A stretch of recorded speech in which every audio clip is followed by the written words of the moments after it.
Hello students and welcome back to your own channel Singh creations education. आज का हमारा topic है नर्व इम्पल्स कंडक्शन, जो कि neural control and coordination chapter से है फ्रॉम क्लास 11th बायोलॉजी।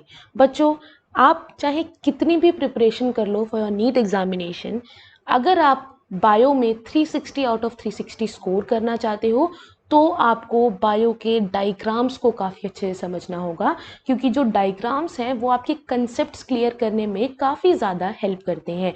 और एनसीईआरटी एक ऐसी बुक है जिसके अंदर डायग्राम्स मोस्ट सिंप्लीफाइड तरीके से दिए हुए हैं।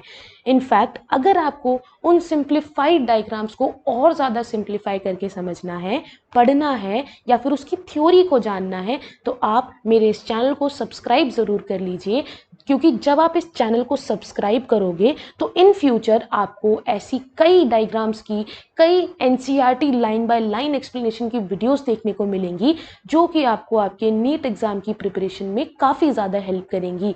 बिकॉज नीट एग्जामिनेशन में एज वेल एज आपके क्लास 11th और क्लास 12th के एग्जामिनेशन में डायग्राम बेस्ड क्वेश्चन और उसके साथ साथ डायग्राम के साथ साथ उसकी थ्योरी को बना करके भी क्वेश्चन को प्रेजेंट किया जाता है। तो बच्चों, अगर आपको वीडियो पसंद आती है तो लाइक और शेयर करना ना भूलें। अगर आप इस चैनल पर पहली बार इस वीडियो को देख रहे हैं तो प्लीज़ चैनल को सब्सक्राइब ज़रूर कर लीजिए। प्रीवियस वीडियोस भी आप मेरी देख सकते हैं। Proper complete chapter wise diagram videos, chapter wise explanation videos भी गिवन है, डिस्क्रिप्शन बॉक्स में आपको लिंक मिल जाएगा। सबसे पहली चीज़ तो आप ये जान लो कि यहाँ पर अगर आप डायग्राम को देखो तो आपको कुछ ये समझ में आ रहा होगा कि हाँ, ये तो ना थोड़ा थोड़ा कुछ चार्ज से रिलेटेड चीज़ है ना। नर्व इम्पल्स कंडक्शन का मतलब क्या होता है, कैसे हमारा न्यूरॉन हेल्प करता है नर्व के इम्पल्स में, ठीक है। तो ये जो है ना, this is nothing but an axon. आप एक चीज समझ लो कि नर्व इम्पल्स कंडक्शन के अंदर पहली चीज आपकी आती है वो है रेस्टिंग पोटेंशियल, ठीक है। एक है आपका रेस्टिंग पोटेंशियल, दूसरा है आपका डीपोलराइजेशन, ठीक है, डीपोलराइजेशन, क्लियर। थर्ड आ जाता है आपका रीपोलराइजेशन। ये याद रहेगा, याद रहेगा बच्चों, डीपोलराइजेशन, रीपोलराइजेशन। अब क्या होता है, मैं एक डायग्राम के अंदर एनसीईआरटी के डायग्राम से भी समझाऊंगी, लेकिन सिंप्लीफाइड वर्जन में अगर मैं कहूं तो दिस इज एक्सॉन, ठीक है, जैसे कि यहां पर देखने को मिल रहा है, दिस इज एक्सॉन। अब इसमें क्या होता है, कुछ चैनल प्रेजेंट होते हैं। क्या प्रेजेंट होते हैं?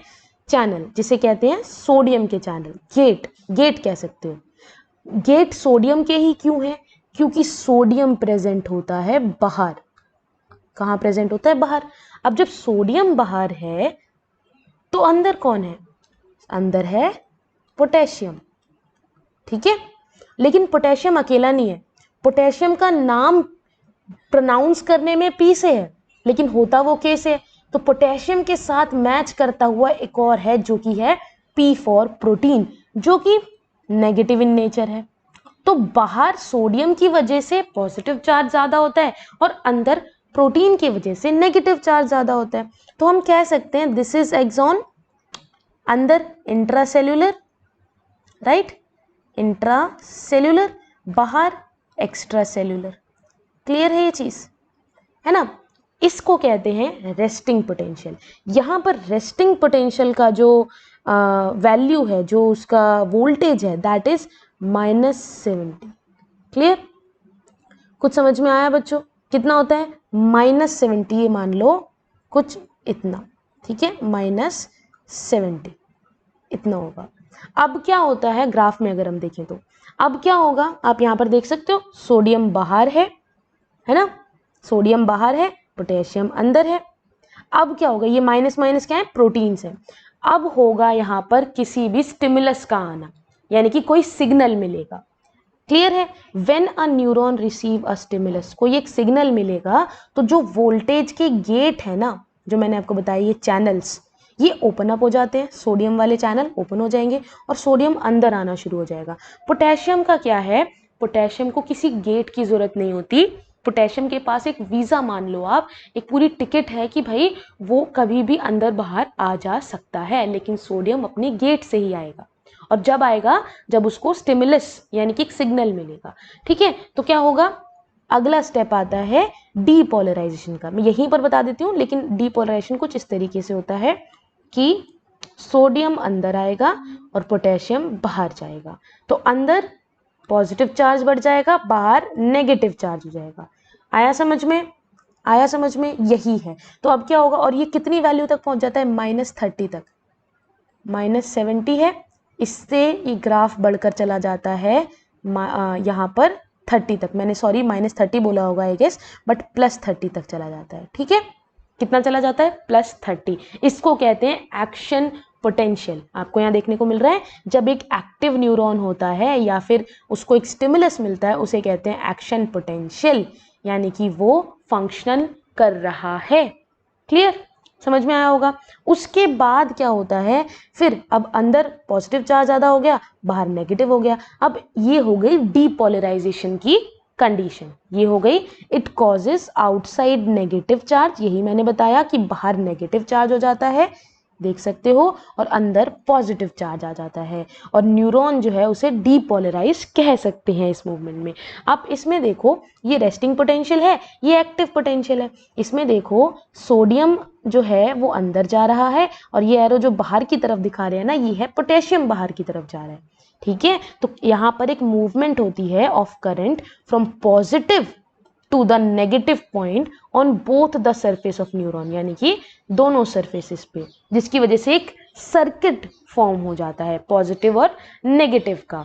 ठीक है, और इसी की वजह से सर्किट बन गया, करंट पास हो रहा है, इसकी वजह से जो आगे ये जो गेट्स, ये ना मैंने आपको एक और चीज बताई है कि अगर सोडियम आ रहा है ना तो इस गेट से आ रहा है तो इसी पार्ट पर इफेक्ट पड़ेगा।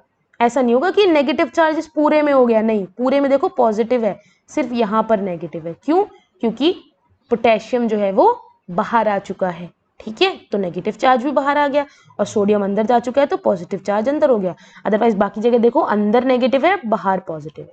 तो इसकी वजह से क्या होता है कि आगे जो आपका प्रेजेंट है, यहाँ पर आगे जो कंप्लीट आपका एक्सॉन प्रेजेंट है वो भी स्टिमुलेट हो जाता है, उसको भी सिग्नल मिल जाता है, और जो आगे वाले ये जो ओपनिंग्स है ना, इनको क्या हो जाता है, ये चैनल ओपन हो जाते हैं, और अगला जो पॉइंट है, ये जो अगला पॉइंट है, इसका डीपोलराइजेशन हो जाता है। सेम प्रोसेस वापस कंटिन्यू होता है, और इसी तरीके से एक वेव बन जाती है डीपोलराइजेशन की along the entire length of neuron. आया समझ में? Entire length of neuron. Clear है ये चीज? हाँ बच्चों, थोड़ा क्लियर हुआ ये, है ना? तो इस तरीके से चीजों को याद करना आना चाहिए। तो अगर मैं ग्राफ में देखूं तो इन्होंने जब ये वेव कहा है, then what is this wave? इन्होंने कहा कि सबसे पहले हमारा रेस्टिंग होता है, दिस इज -70। ठीक है, फिर क्या कहा, डीपोलराइजेशन, तो वो ऊपर गया -30, सॉरी +30।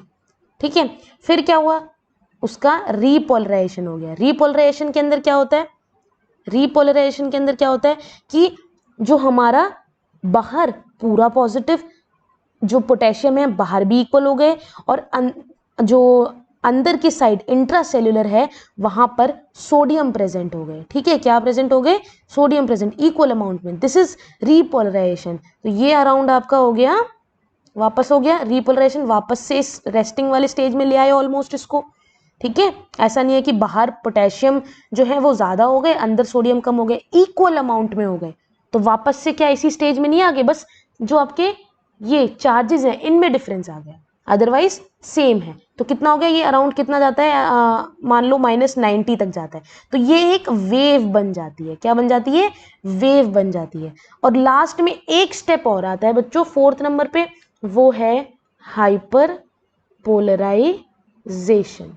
ठीक है, राइटिंग बहुत खराब है, समझ लेना वर्डिंग से। ठीक है, तो इसमें क्या होता है, एक सोडियम पोटेशियम पंप होता है, यहां पर सोडियम पोटेशियम एटीपेस पंप होता है, जो क्या करता है, यहां पर क्या करेगा, यहां पर sodium potassium ATPase pump equal amount में पोलराइजेशन को करेगा। ठीक है, जिसकी वजह से सोडियम वापस बाहर आएगा, क्योंकि हमेशा के लिए सोडियम को अंदर नहीं छोड़ा जा सकता है। तो क्या होगा, पोटेशियम अंदर आएगा और सोडियम बाहर जाएगा, इसीलिए एटीपेज लगता है।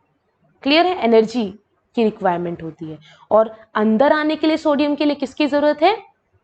किस चीज की जरूरत है? स्टिमुलस की, सिग्नल की जरूरत है। तो इस तरीके से आप नर्व इम्पल्स कंडक्शन को कंक्लूड कर सकते हो। आई होप आपको समझ में आया होगा। कोई भी कंफ्यूजन है तो आप नीचे कमेंट सेक्शन में कमेंट करके पूछ सकते हो। नेक्स्ट आपको कोई भी डायग्राम समझ नहीं आ रहा हो तो आप कमेंट सेक्शन में कमेंट कर दो, मैं ट्राई करूंगी कि उसकी वीडियो नेक्स्ट आपके लिए जल्द से जल्द बने। तब तक के लिए have a good day. Subscribe नहीं किया है तो कर दीजिए। Bye bye.